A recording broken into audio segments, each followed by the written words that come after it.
What if some of the best, healthiest vegetables just disappeared from our plates? Long ago, medieval farmers grew 15 amazing superfoods that most people have forgotten. Let's dig into them and see what we've been missing. First up, scireta.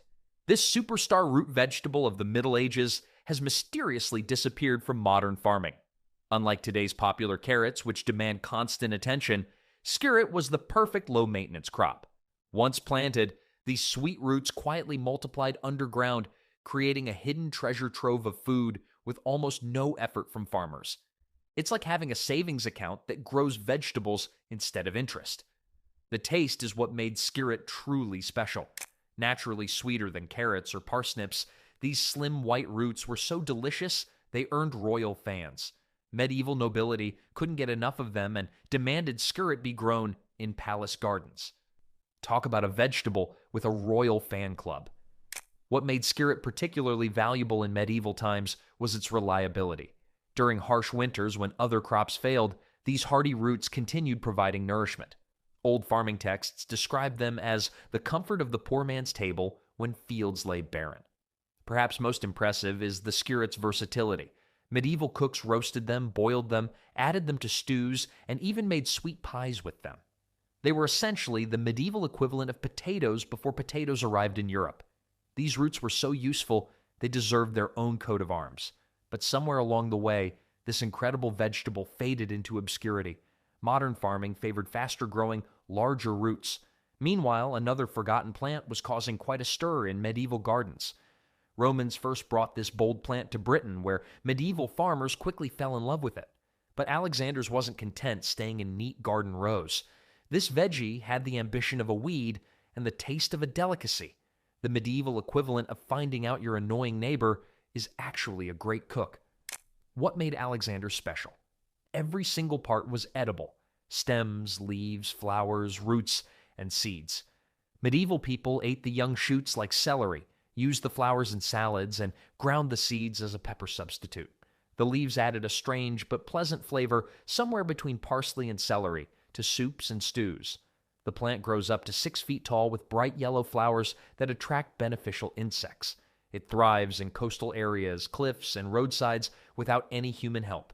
It's the freelance vegetable of the plant world, showing up uninvited but doing good work. Despite its usefulness, Alexander's gradually disappeared from our diets. By the 1700s, celery had taken its place in gardens and kitchens across Europe. Today, most people walk past it growing wild without recognizing this once valued food source. While Alexander's boldly spread everywhere, another medieval favorite had a more dignified presence in gardens. Why did one of the most useful plants of the Middle Ages vanish from our gardens? Good King Henry deserves a comeback. Unlike the rebellious Alexanders, Good King Henry starts with a mystery. Nobody knows why it got such a royal name. What we do know is that it was everywhere in medieval Europe, growing both wild and in carefully tended gardens. Growing Good King Henry is about as easy as growing dust on a bookshelf. It practically takes care of itself, sprouting year after year without replanting. If plants could fill out job applications, Good King Henry would list extreme reliability as its top skill. The nutritional value would impress modern health experts. It contains more iron than spinach and high levels of vitamin C, critical nutrients often missing in medieval diets. During spring food shortages, its early leaves provided life-saving nutrition. Medieval cooks used the young shoots like asparagus, mature leaves like spinach, and flower buds like tiny broccoli. It was the medieval version of a 3-in-1 kitchen gadget, except it actually worked. Folk medicine valued Good King Henry too. Its leaves treated wounds while root tea served as a gentle laxative. In some regions, it was called all good because of its many uses. As agriculture became more commercial, this humble but hardy plant fell out of favor. Is it a root? Is it an oyster? Medieval farmers weren't quite sure what to make of salsify. This strange root vegetable has one of the most peculiar flavors in the plant kingdom. Salsify is the vegetable equivalent of someone showing up at a costume party dressed as seafood, only to win the Most Convincing Costume award. When cooked properly, salsify genuinely tastes like oysters. This strange quality made it incredibly valuable during medieval times, especially for religious folks who couldn't eat meat or fish on certain days. Monastery records from the 1400s show it was grown specifically as a fish substitute during Lent. Two types existed in medieval gardens, white salsify and black salsify. Both have long, thin roots with dark skin that must be peeled before cooking. The vegetable world's version of "don't judge a book by its cover." Beneath that ugly exterior hides a gourmet treat. Winter made salsify truly shine. It was one of the few fresh vegetables available during the coldest months, staying in the ground through freezing temperatures. Medieval people would simply dig it up as needed throughout winter. Once harvested, it could be stored for months without spoiling. In a world without refrigeration, this made it extremely valuable. Modern farming moved away from salsify because it grows slowly and looks unusual.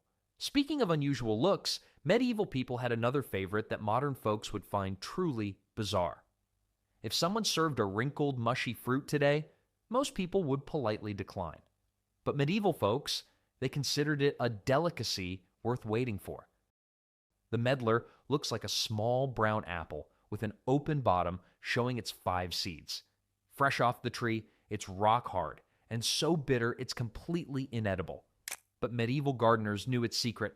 Medlars need to blet before eating. Bletting is basically controlled rotting, where the fruit sits for weeks until it turns soft and brown.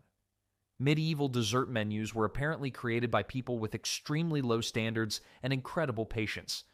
Once properly bletted, the medlar's flesh turns to a sweet cinnamon applesauce consistency that medieval people absolutely loved. Cookbooks from the 1200s contain dozens of recipes for medlar tarts, jellies, and wines. Unlike salsify, which hid its value beneath an ugly exterior, medlars proudly displayed their oddness. The fruit's unusual open-bottom shape earned it some colorful nicknames in medieval times, many too crude to mention here. Let's just say medieval farmers had a particular anatomical comparison in mind and leave it at that. What made medlars special was their timing. They ripen in late autumn and were one of the last fresh fruits before winter. After bletting, they could be stored for several more weeks, providing rare sweet treats during the darkest days of the year. Modern agriculture abandoned medlars for faster crops with longer shelf lives. Today's consumers want produce that looks perfect immediately, not fruit that needs weeks to become edible.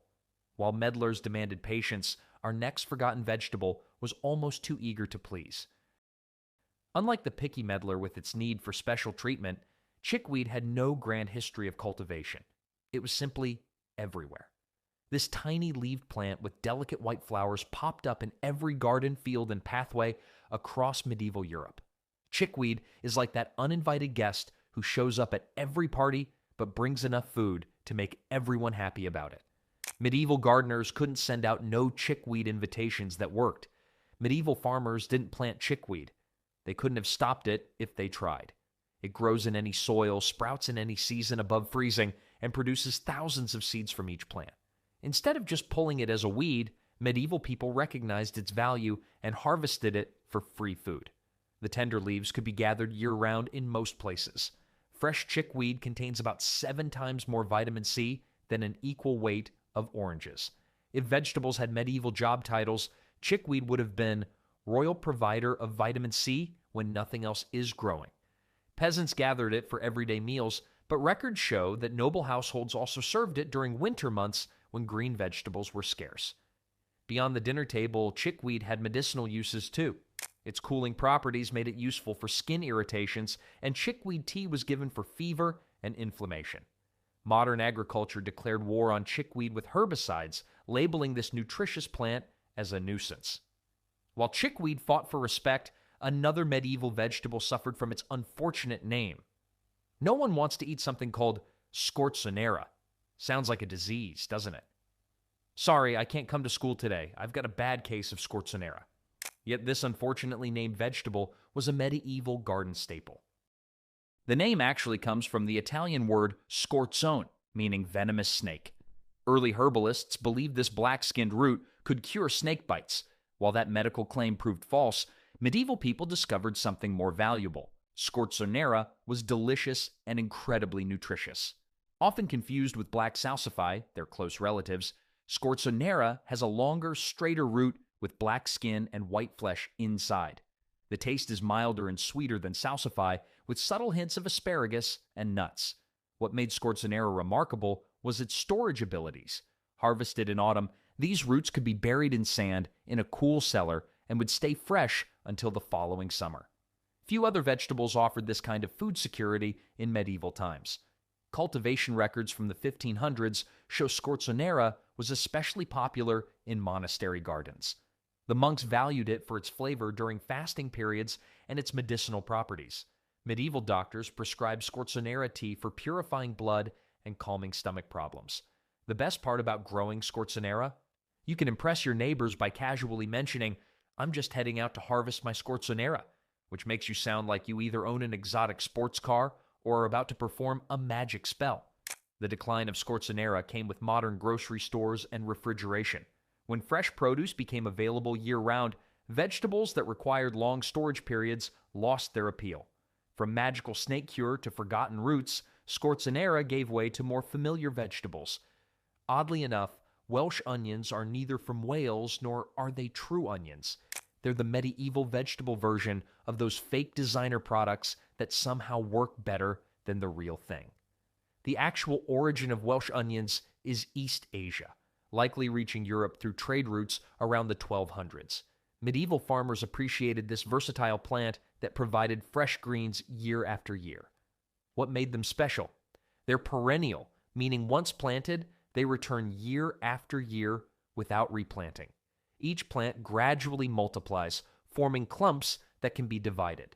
One medieval gardening text claims a single Welsh onion plant could feed a family for 10 years through constant division. Welsh onions served a purely practical purpose, providing a steady supply of fresh green onion tops when other vegetables were scarce. Medieval cooks used the hollow green shoots to flavor soups, stews, and salads. The most valuable feature was their winter hardiness. In many regions of Europe, Welsh onions stayed green through all but the harshest winters, providing crucial vitamins during the leanest months. Welsh onions might be the only food that solved an identity crisis by having an identity crisis of its own. Not Welsh, not a true onion, yet perfectly comfortable being exactly what it is. Medieval farmers treasured these reliable plants, but modern agriculture favored true onions for their larger bulbs. Meanwhile, another misunderstood plant was fighting for recognition. Unlike Welsh onions that medieval farmers deliberately planted, fat hen just showed up. This wild green volunteered in fields, gardens, and waste places throughout Europe, and medieval people were smart enough to eat it instead of just pulling it out. Fat hen is basically the uninvited dinner guest who turns out to be a master chef. It crashed the medieval garden party, but brought enough nutritional gifts that everyone forgave the intrusion. Recent studies have revealed just how nutritious this weed truly is. Fat hen contains more protein than cabbage, more iron than spinach, and more calcium than kale. Had medieval nutritionists existed, they would have classified fat hen as a superfood. The name comes from its effectiveness as poultry feed. Chickens that eat fat hen produce more eggs and grow plumper. If medieval vegetables had marketing slogans, fat hens would be good enough for your chickens, even better for you. Archaeological digs have uncovered countless fat hen seeds in food waste pits, showing it was regularly eaten. During famines, this wild plant often meant the difference between starvation and survival. Cooking methods varied across Europe. The leaves were boiled like spinach or added to salads, while the seeds were ground into flour during hard times. Modern farming declared war on fat hen, considering it a competitor to crops.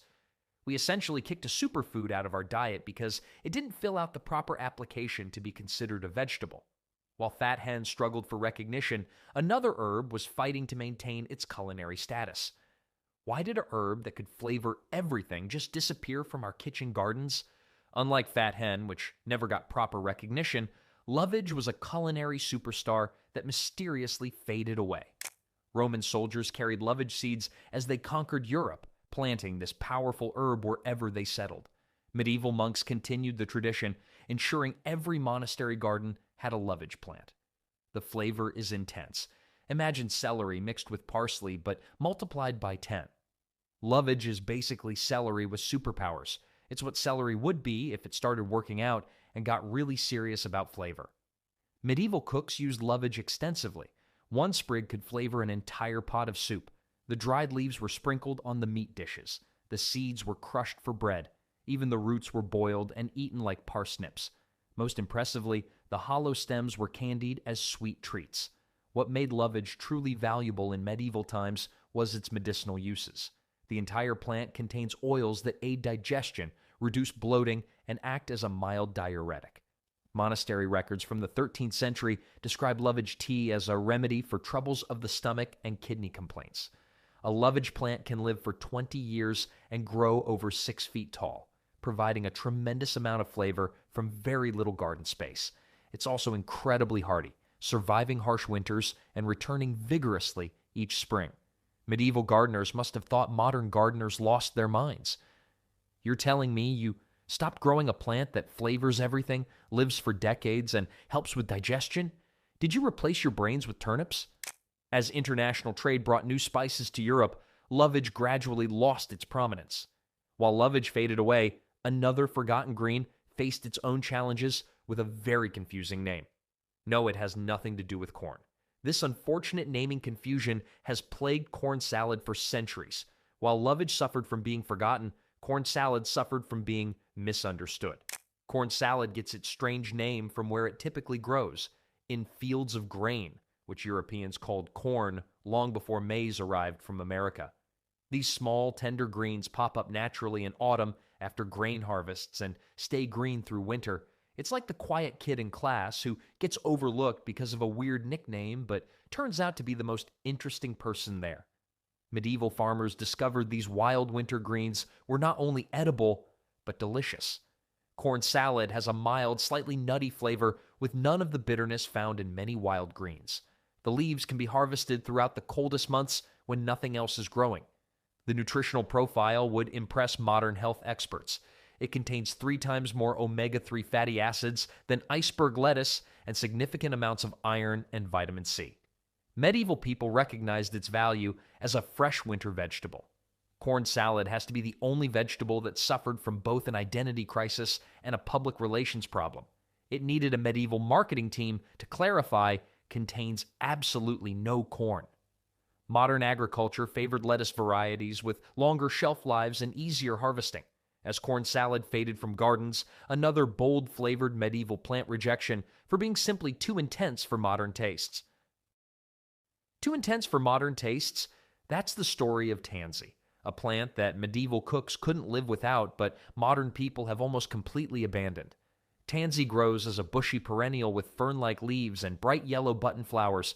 Every part of the plant packs a powerful aromatic punch, a complex mix of bitter, spicy, and slightly sweet flavors that medieval taste buds craved. Modern chemical analysis has identified over 40 different flavor compounds in tansy leaves. If herbs were rock bands, tansy would be the one that plays so loud the neighbors call the police. Medieval cookbooks feature tansy in everything from savory dishes to desserts. The Easter specialty, tansy pudding, combined the chopped leaves with eggs, cream, breadcrumbs, and sugar, then fried the mixture into a cake. Tansy-flavored cheese was popular in spring celebrations, and even ale was infused with tansy for special occasions. Beyond its bold flavor, tansy served a practical purpose in medieval cuisine. Its powerful compounds work as a natural preservative, extending the shelf life of meats and baked goods. This was invaluable in an era without refrigeration. The plant also played a crucial role in medieval medicine. Tansy tea was used to treat intestinal worms, digestive issues, and fever. Monastery gardens always included tansy for both culinary and medicinal purposes, often planting it near doorways where its strong scent could repel flies and other insects.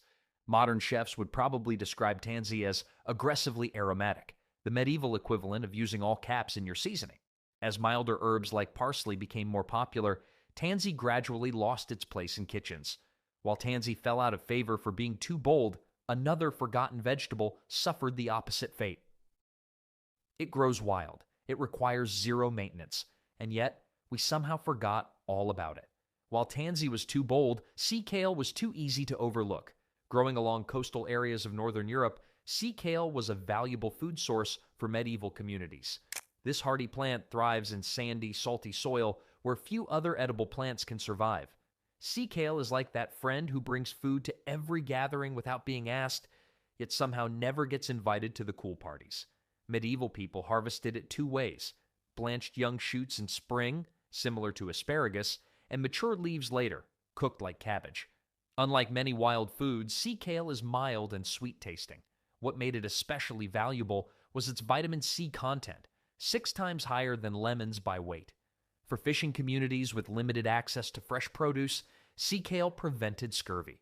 The disappearance of sea kale from our diet is like forgetting how to accept free money. It's literally sitting there on beaches, being delicious and nutritious while we ignore it.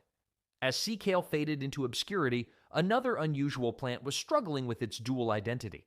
This one is truly weird. Woad was primarily grown for making blue dye, but medieval people also ate it. Unlike sea kale, which was purely for nutrition, woad lived a double life. The blue pigment from woad leaves colored everything from clothing to warrior paint. Before woad, trying to find blue clothing was like trying to find a quiet moment at a toddler's birthday party. Theoretically possible, but highly unlikely. What's strange is that young woad leaves are perfectly edible before they develop their dyeing compounds. Medieval farmers harvested these tender first leaves for spring salads and soups. The flavor is mild with a slight peppery kick, similar to young mustard greens. Growing woad was a smelly business. The process of extracting blue dye involved fermenting the leaves, creating such a terrible stench that royal decrees banned woad processing near important residences. It was the medieval equivalent of that one weird food that makes your whole kitchen smell for days. While woad struggled with its identity as both food and dye, another humble vegetable part was being overlooked. While woad struggled with its split personality, turnips suffered from people ignoring half their goodness. Everyone knows turnips, those humble root vegetables that fed countless medieval peasants. What most people don't realize is that medieval farmers valued the leafy green tops just as much as the roots below. It's like buying a smartphone and only using it to tell time. You're missing out on the best features. Turnip greens contain 4 times more calcium, 3 times more vitamin A, and twice the protein of the roots. Medieval peasants carefully harvested the outer leaves throughout the growing season without damaging the developing root. These greens were a staple in medieval soups, stews, and salads, adding their slightly peppery flavor to otherwise bland winter meals. Turnip greens deserve a comeback tour. They've been backstage too long while the roots get all the applause. From scireta to turnip greens, these 15 forgotten vegetables show how much knowledge we've lost about food that once sustained our ancestors.